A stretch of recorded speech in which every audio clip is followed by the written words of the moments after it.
Hi, everybody, and welcome to the latest VodCast for Honors Biology at Desert Ridge High School. I'm Mr. Galladay, and I want you to take a deep breath and look at this right here. This is a healthy lung. This is a picture of a very healthy lung. And the lung, of course, is involved in this process, in the process of breathing that all of us do all of the time. And breathing is a very important activity, and it is the main function of the respiratory system, which is what we're going to be talking about today. So this is a good place to update your organization in your notebook and get ready because here we go. Okay, so this is a diagram of the respiratory system and the major organs and the major pieces of those organs that are involved. We've already talked about the heart and the circulatory system, and so we know the importance of the lung or the lungs. We will be talking in particular about the trachea and the bronchi and how those are involved. And the bronchi, of course, branch off into smaller little tubes called bronchioles, which we will see later. There is also a large muscle down here called the diaphragm, which is at the base of your chest, separates the abdominal cavity from the chest cavity, and we'll see how that works to cause us to breathe in a little bit. All right, so first let's define some terms. The respiratory system, of course, is the organ system that performs what we call gas exchange. Gas exchange is where we are getting rid of waste gases, most notably carbon dioxide, and taking in gases that we need, and of course, most notably oxygen. And those are exchanged in the blood in the organ which we call the lungs. For most terrestrial animals, we use lungs to exchange, to do gas exchange. That is where oxygen diffuses into the blood and carbon dioxide diffuses out of the blood. We also have a large tube, which is usually called the windpipe, the trachea, which goes from inside of our heads, kind of back behind our nose and throat, down behind the esophagus, and it carries air between our lungs and our nasal cavity and the outside environment. We also have two large tubes called bronchi. You may be familiar with those if you have had or know someone who has had bronchitis. The suffix itis, of course, means an inflammation of some organ. So when you have bronchitis, you have an inflammation of your bronchi. And those are the two large tubes that branch off into your left and right lung, and they branch off of the trachea. So here we see the same diagram we saw earlier, and we can see the trachea, which carries air down from our head down through our neck and into the chest cavity, and it branches off into the two bronchi, which carry air into the left and the right lung. Now we'll be looking a little bit closer at these structures where the bronchi branch off into smaller and smaller and smaller and smaller tubes, which are called bronchioles, and eventually they lead into some little air sacs called alveoli. And so here's a diagram of our trachea, and as we've said, it branches off into the two bronchi, right? It branches off into a left bronchi and a right bronchi. And then those branch into innumerable smaller little tubes which are called bronchioles. So kind of like arteries. Starts as a main artery, like the aorta, and branches into progressively smaller and smaller and smaller blood vessels. Same thing with our with the bronchi. It branches off into these smaller bronchioles. At the end of the bronchioles are these tiny, tiny little sacs called alveoli. Alveolus is singular, alveoli is plural. And let's define a couple terms before we look at those. So the bronchioles are this network of smaller and smaller and smaller air tubes that branch off of the main bronchi. And then these are lined with cilia. And the cilia are tiny little hairs, which are, there are many, many, many of them on individual cells. And they have this rowing motion. They move, and what they're moving is they are moving mucus. The bronchioles and bronchi are lined with mucus, and the job of the cilia is to continually push this mucus upwards. The idea is that this will catch any, as you breathe, you're inhaling, of course. Every breath you take, you're breathing in dust particles, and you're breathing in bacteria and viruses and all kinds of things that you really don't want, and so they get trapped in this thin layer of mucus and gets carried out by the cilia up to your epiglottis. It gets swallowed and processed in your stomach, and of course taken down there where there's hydrochloric acid, and anything that you inhale and gets trapped in your lungs eventually ends up there. So the alveoli are these little tiny balloon-like structures that are covered with capillaries, and that is where the gas exchange actually takes place, is in the alveoli.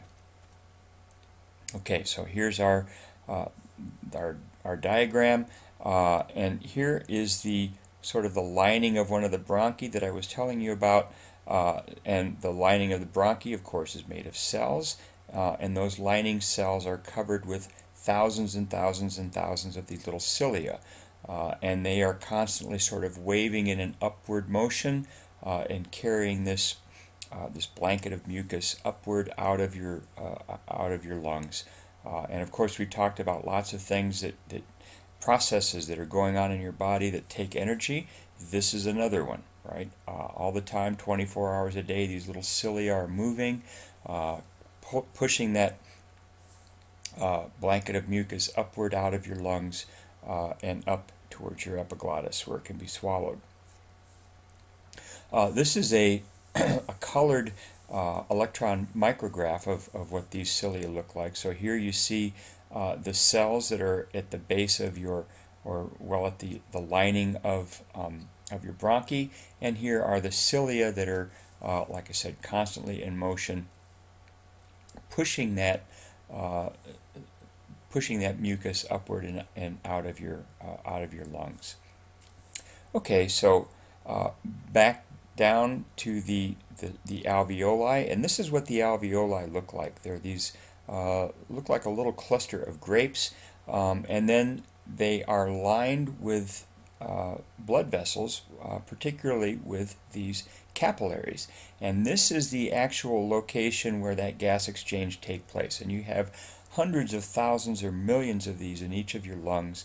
Lung tissue is very, very spongy, so that it can take in air and also do this gas exchange between the air and your blood. And the whole purpose of that, of course, is to take this highly deoxygenated blood, which is coming from the body, coming from the right ventricle of the heart, brought in on the pulmonary artery into these smaller little arteries and smaller little capillaries, and right in here, of course, is where that gas exchange is taking place. And so what's happening along here is you have low oxygen blood coming in here. Carbon dioxide is diffusing out of the blood, so that means you have a high concentration of carbon dioxide here, lower concentration of carbon dioxide in your in the alveolus, and a higher concentration of oxygen and a lower concentration of oxygen in the blood. So carbon dioxide diffuses out, oxygen diffuses in, and so the blood now can go back to the left atrium of the heart, where it is pumped out through the left ventricle and out to the body. Here's just one more view to show what that network of capillaries that are covered on the surface of the alveolus, and you see that coming in right here through this pulmonary arteriole, you have oxygen poor blood coming in here, going through this network of capillaries and this diffusion of oxygen into the blood and carbon dioxide out of the blood takes place at this location. This is what these this is some lung tissue, which is highly magnified, and you can see that it's just a whole very spongy network of the bronchi, which are bringing air in, and then also interwoven with that are these blood vessels and alveoli, and all of the tiniest blood vessels are on the surface of the alveoli, and then so internetworked with that you have both bronchioles, all of them sort of just making what looks like a maze, which eventually leads upward and out through the trachea. Okay, so here we are back to our large diagram. So we've seen sort of the microscopic level, what happens to keep or to do the diffusion of gases in and out of our blood. The mechanics of the mechanics of breathing are handled by the diaphragm, and the diaphragm is this large muscle which separates the chest cavity from the abdominal cavity. And when the diaphragm contracts, it pushes down on the abdominal cavity, and then enlarges the chest cavity. And as the chest cavity enlarges, that lowers the pressure inside the chest cavity, causing air to come in. So the diaphragm is a large muscle at the bottom of the chest cavity. It enlarges the volume of the chest cavity, and as the chest cavity enlarges, the air pressure in the chest cavity decreases. So when you take a breath in, it's actually the air pressure surrounding your body that is actually pushing in to fill up the space caused by your enlarged chest cavity. Okay, so here's a little animation that shows how this works. So when you exhale, the diaphragm relaxes. When the diaphragm relaxes, the chest cavity sort of pushes in and causes a lowering of volume. As the volume lowers, the air pressure inside the lungs increases, and so it forces the air out of the lungs and into the environment. When you inhale by forcing that diaphragm muscle downward and into the abdomen. When it does that, it enlarges the chest cavity, decreasing the air pressure and causing air to come in to fill up the lungs. So that is our breathing process that happens, again, 24 hours a day, 365 days a year, without us even thinking about it most of the time. And during this process, of course, the blood is pumping through the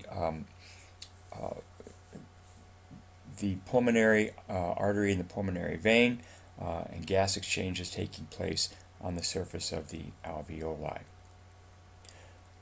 Well, that pretty much does it for this VodCast.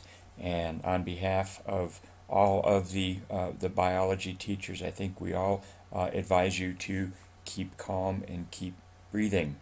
I'm Mr. Galladay, and I hope you have a great day.